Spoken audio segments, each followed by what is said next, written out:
My mom has stopped telling me when it happens. It used to be an urgent wake-up call, blinking my eyes to breaking news by word of mouth that soon turned to casual conversation starters at the kitchen counter. Passing it like butter on toast opposed to war on the world, now she says nothing.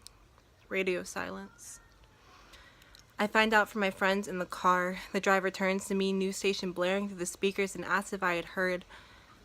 I only shake my head and think the same thing as always. Why isn't it stopping?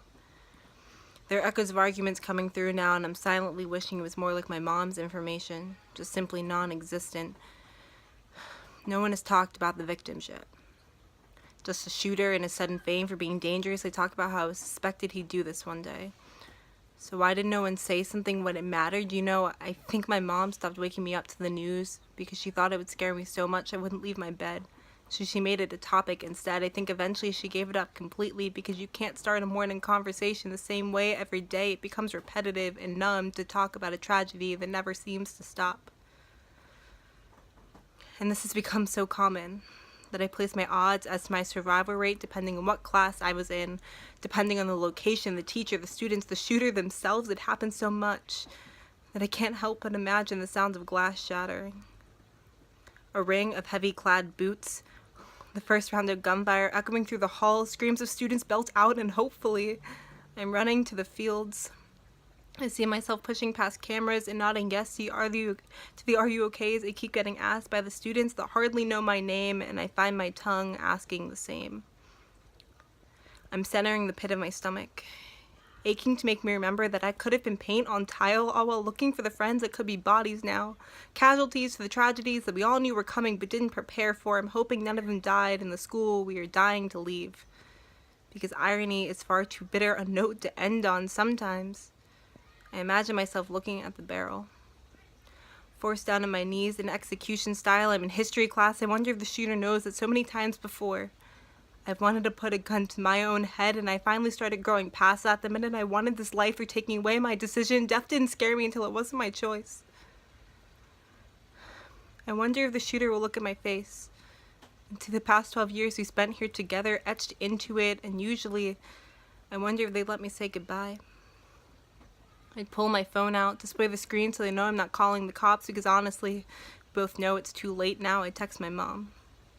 Hating the fact that she'll never hear my voice again, but knowing she needs something, I'd tell her I love her.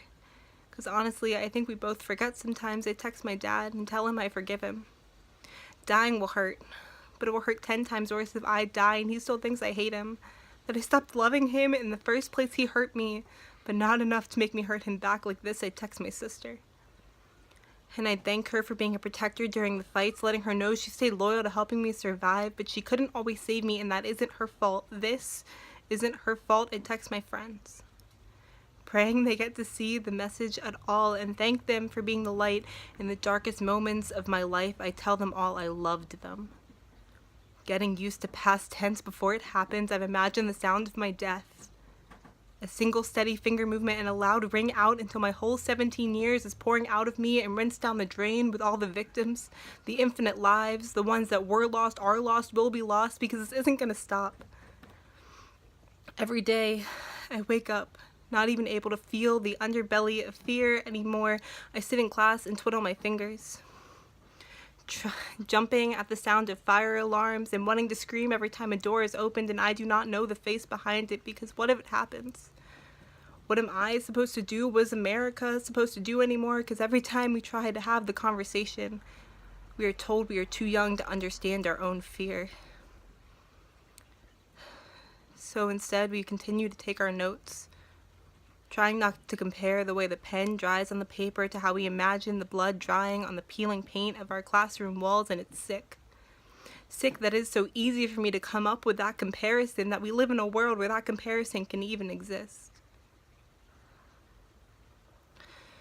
So, I sit, and I wait for my dreams, the nightmares that have kept me up at night, to come to fruition, in a single sound floating up. So, my name is Dakota. I am an 18-year-old poet from Willow Grove, Pennsylvania. That poem was called Gunfire Dreams, that I wrote shortly after the Parkland shooting. And I was planning to make some kind of video for this for a really long time because I am really proud of this poem. I think it's one of the best ones I've ever written, and I think it gets the message across. I think it gets the perspective of a student across. The fear that we are constantly living in, the fear that we've become so numb to because this happens way too much for us to ever feel it all the time anymore. And after hearing about the shooting in Texas, after people our age pushed so hard to say that we wanted these things to change and we wanted to make a difference, I thought that today would be a good day to just make a recording, to just say the poem, to put it out there. It doesn't need fancy editing. I think that these words are true enough that it doesn't need all of that. And I'm proud of this video, and it might be shitty made on an iPhone, but I think the words are the thing that you should be taking from this.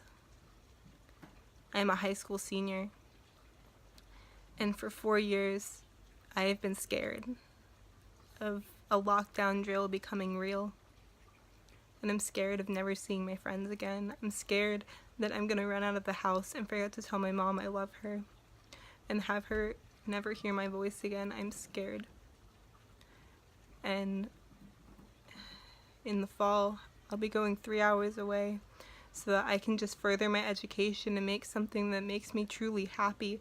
And I will be scared that I'm going to go to my class like I should be, using my education and the tuition that I'm paying way too much for, and I'm gonna hear the sound of my friends screaming when I'm just trying to have a better life. I'm scared that I'm going to be 3 hours away from my family, and that is the reality of a student today, that we're all scared.